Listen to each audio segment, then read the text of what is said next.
அஸ்ஸலாமு அலைக்கும். Welcome to Riya சமையல். அஸ்ஸலாமு அலைக்கும். இன்னைக்கு பார்க்க போகிற ரெசிபி ஷீர் பாயாசம். முஸ்லீம் கல்யாணங்களில் பரிமாறக்கூடிய ஒன் ஆஃப் தி டெசர்ட் இது. இப்போ இந்த ஷீர் பாயாசம் எப்படி செய்யலான்னு பார்க்கலாம். ரியா சமையலை சப்ஸ்கிரைப் பண்ணுங்கள். அப்படி பக்கத்தில் இருக்க பெல் சிம்பிளையும் கிளிக் பண்ணிவிடுங்க. அப்போ தான் என்னுடைய அப்டேட்ஸ் உடனுக்குடன் நீங்கள் பார்க்க முடியும். பேனில் ஒரு 2 ஸ்பூன் நெய் போட்டுக்கலாம்.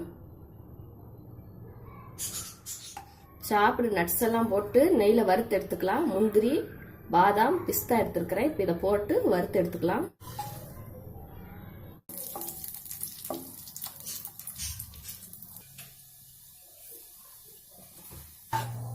அதெல்லாம் எடுத்துடலாம். இந்த பிளம்ஸை இதில் சேர்த்துக்கலாம். இதையும் வறுத்து எடுத்துக்கலாம்.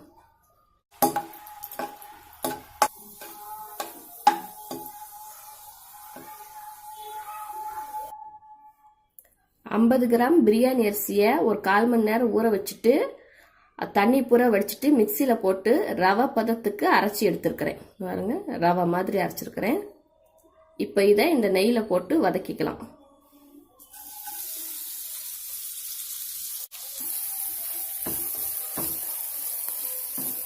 ஜஸ்ட் ஃபியூ செகண்ட்ஸ் வறுத்தா போதும், ரொம்ப நேரம் வறுக்க வேண்டியதில்லை.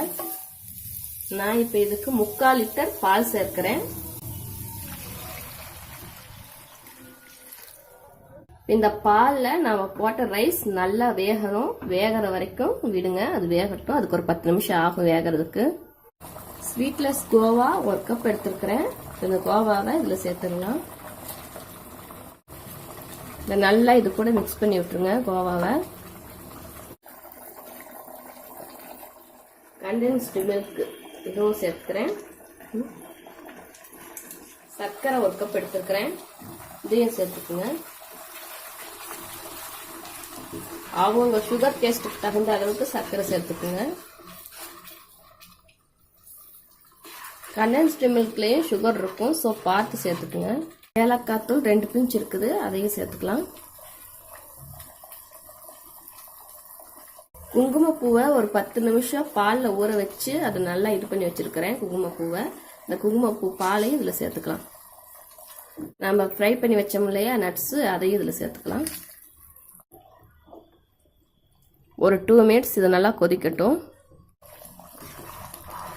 எல்லாம் மிக்ஸ் ஆகி நல்லா கொதிச்சிருச்சு. இப்போ இதை ஆஃப் பண்ணிவிட்டு பவுலுக்கு ட்ரான்ஸ்ஃபர் பண்ணிடலாம். எம்மியான ஷீர் பாயாசம் ரெடி.